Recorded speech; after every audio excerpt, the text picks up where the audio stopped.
I watched the show until the end that afternoon and looked up when it would begin next time. There it was in the program guide. Nagata was the name of the series. I tried to find out more, but there was nothing. I guess I had to wait until the next week then. That day, I wasn't in any way stunned by Hiromi, nor did I dream about her or anything. She was like an interesting new girl. That was maybe the best description. I was sure no one heard of Nagata from our class.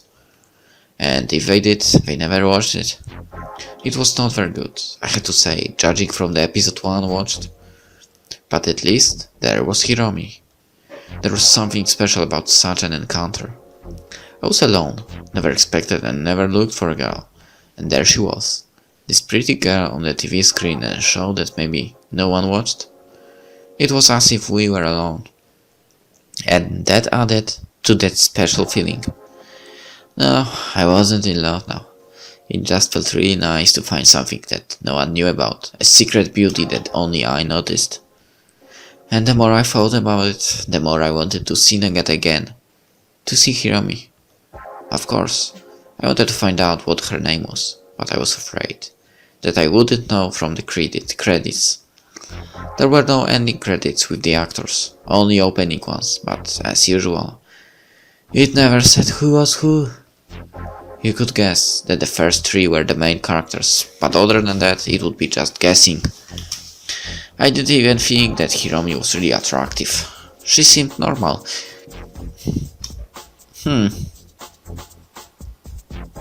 Again, I have to disagree with him. She seems attractive, actually. Nice, but not exactly the beauty type. I still can't agree. There had to be something that caught my eye, though. Or maybe it was just me having a soft spot for girls like Miori, who also didn't look like a model. In fact, Hiromi was prettier than Miori. Aren't they the same? I think only hairstyle is a little different. It was the second time that I actually started to really like Hiromi. The next Saturday, I sat in front of TV waiting for Nagata to begin. It was the usual TV series opening, and as I suspected, you couldn't figure out what the name of the girl that played Hiromi was. At least I could now see her again. But to my disappointment, she wasn't there nearly as much as the episode before. I saw her only twice, for a very short time. Her role seemed to be very insignificant now. Was this going to stay like that? It seems so, because from the nature of the series and the episode, Hiromi was really only occasionally in the screenplay. There was no need for her, she was one of those actors who appear only a few times. But I didn't understand it. How could they not notice how wonderful she was? They should give her much more time in front of the camera. Really, I couldn't care less about the stupid stories in Nagata. It would be much better if Hiromi could be part of them. Then, it would have something more and I was sure people would like it more. Young people, like me. I was disappointed. And it made me even more frustrated that I couldn't see Hiromi now. At least, not for long. She was beautiful. From the shots I had a chance to see, it was becoming more and more clear to me. I liked the way she looked. I liked Hiromi. She seemed so natural in there, I wondered. She had to be like that as a person too. And here it goes again. Only thinking that someone might be like that or that. And so it all began. I watched the show every time. And I even checked other channels, and to my delight I found one that showed reruns of the old series, where Hiromi also played. Now I could see her twice a week. My feelings grew and grew inside me. I don't even know why. She was just a normal girl. At times I wanted to tell Mori, but I was still saving it. Because we were alone. No one knew about Hiromi and no one cared. Probably she didn't even have a fan club. It made me so happy that I found her first and most of all that I was not influenced by fame. I couldn't understand how it was possible to fall in love with singer, for instance. The singer always would have thousands of fans, and every one of them would say they love him in the most. That wasn't love. It couldn't be. I never really tried to understand that these people just might love too. I thought that there has to be something deeper for it to be love. I could agree on this with Tomomi, Rin and Suzy anytime. Sometimes we would talk about the craziness of loving a singer or an actor.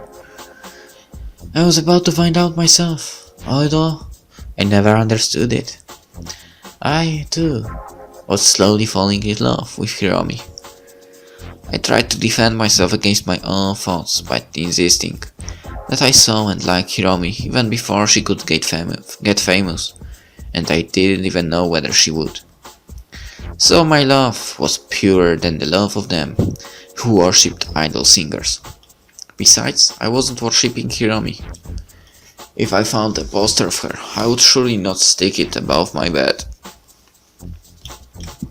I would never go out with a t-shirt with her name on. I just felt too much for her. It would be joining all the masses that love the popular people. They could never feel what I felt for Hiromi. For me, she wasn't an object. She was Hiromi, my love. Collecting posters or pictures of her would be like disrespecting her. I just didn't feel that was right. I was perfectly happy with the image of Hiromi in my head that I'd memorized from seeing her on TV. And I didn't even record the show, because once I would have a videotape of Hiromi, I'd practically be one of them. I hated that kind of love. I really believe that my love, the thing I felt for Hiromi, is much more than what the others might have felt for their idols. It is really even logical. Really? I don't think so. I'm not sure if he's thinking logically. It made perfect sense to me, so perfect in fact that I wasn't even questioning it. We talked about so many wonderful things at this time, with Tomomi, Rin, and Suzy, that it came naturally to me that love must be something deeper, something pure. I especially emphasized purity. My love was pure, because I loved Hiromi with all my heart, and I loved only her, not her popularity. And when someone who would love a singer would say they loved their idols not because of the fame, but because of what they were, the songs they wrote, I never could believe that. Even that, if that were true, even then, it wouldn't be as pure as my love, or any love that was similar to mine, and could never have the same quality. Of course, we never analyzed that like this. For us, it came naturally. We knew at sight whether it was right or wrong. Maybe not wrong, but at least not true love. Such love, like that for a celebrity, was not accepted in our group. Except maybe when we really knew that the person who fell in love loved the celebrity not because of the fame. It all seemed too simple. Why would anyone even fall in love with a celebrity?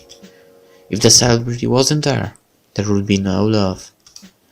That was crystal clear. And it seemed so cheap, so low to start liking someone when he's on TV. That could not be right. There was absolutely no doubt. Eventually, after some time, I told Mori about the girl I liked from TV. But I only told him that I liked her, and that in a very easy tone, so that no one could suspect anything. In a way, I needed to tell him, because I wanted someone to know. If suddenly Hiromi would become famous, and I would say I liked her, I would look just like the shallow people I hated. But this way, Mori could say that I noticed her before. All this was in the back of my head, but it was not the only reason. Now that I recall these things, I must have been a terrible person thinking like that. I knew about it. I knew that Mori knowing about me and Hiromi could be useful for proving that I'm not just another crazy fan. But I think if I would really not love Hiromi truly, I would have felt it. Sure, I thought more and sure, I had proof now, just in case, but that had nothing to do with my feelings to Hiromi. They were just as strong. Besides, even Mori didn't know her. I told him to watch Nagata and tell me what he thought. Of course, I was expecting a very lukewarm response. Hiromi was not what he would find attractive. From all the time with him, I already knew his taste. It is hard to describe how I existed those days. I was very strong, for I had someone I loved, and I felt the love inside me. It was still snowing now and then, and we sometimes went to the city, just a few people, to talk and inhale the grey atmosphere of the old city center. In the evening, it began to be even more wonderful, as everything went darker. It was a strange feeling. I felt love. I loved Hiromi. On the other hand, there were all these things we talk about, and still, no answers. We all dreamed of finding someone we loved, and none of us really experienced love, except me, perhaps for Miori. But that was an unreturned love, or rather a missed opportunity. If I have to be honest with myself.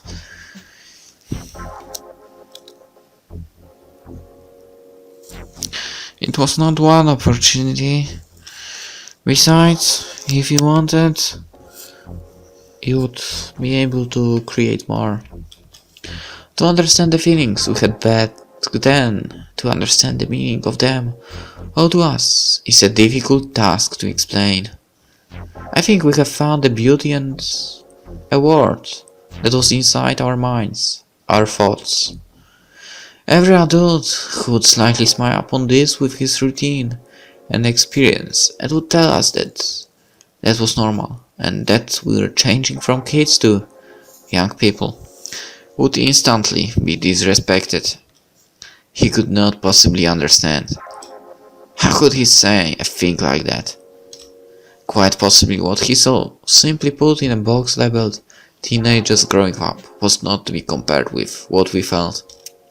Maybe he was some shallow guy, and he had to be because because we couldn't imagine. You could never ever imagine to end at any point in our lives. Talk about this like that, like it was just a phase. This only proved that he wasn't deep enough. Really, we hated such people. Sometimes we would walk around the city looking with pity at those life forms who didn't understand that there is more, that there is so much more than what they were living for. These other people, how much lower could you get? If he knew what we knew, if he had seen what we say, he would have to be different, he would have to change.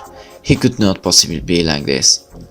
Even now, I have trouble explaining the feeling we shared and the depth we felt.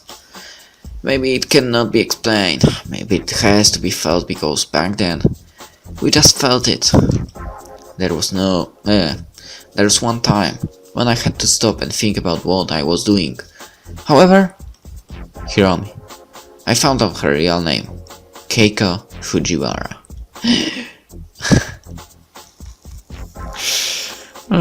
So funny. Keiko, you say? And here I am, watching Yu Hakusho right now. Where is Keiko? Ours looks a little different from in anime and in this game. And he's actually a different person.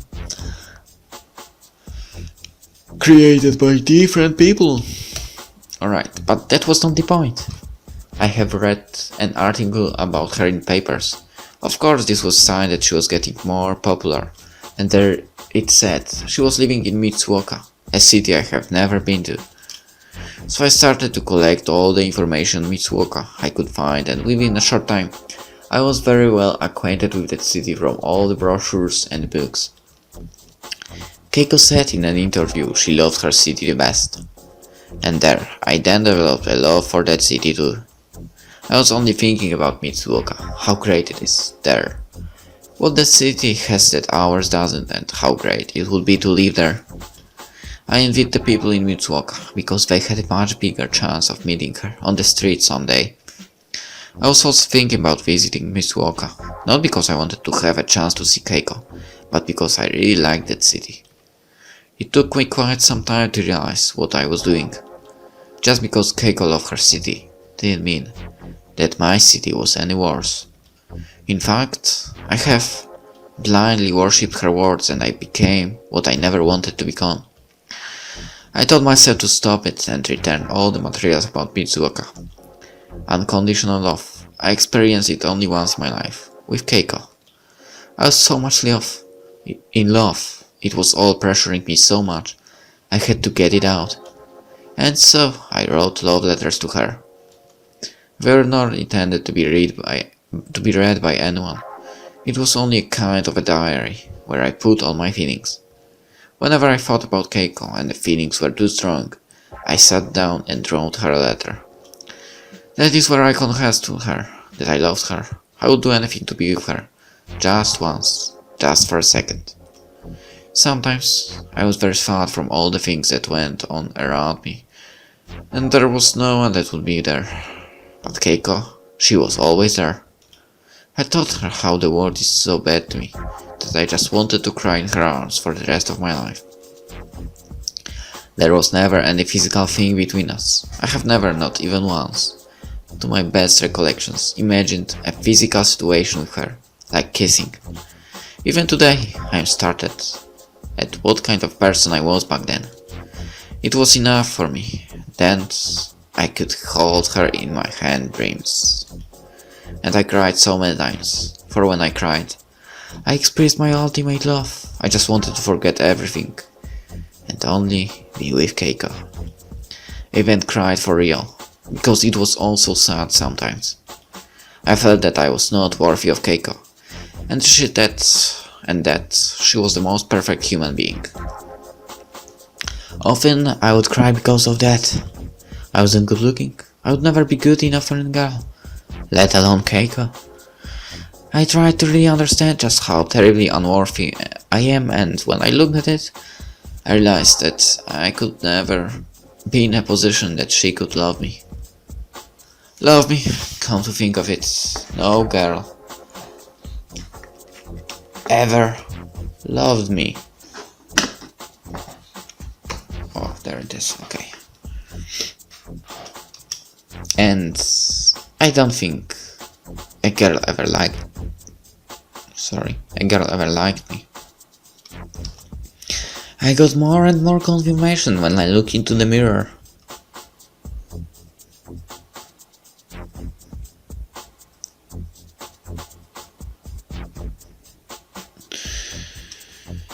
There I was, so ugly, really, and there was no way I was worthy of Keiko. It was normal for me to cry in those times.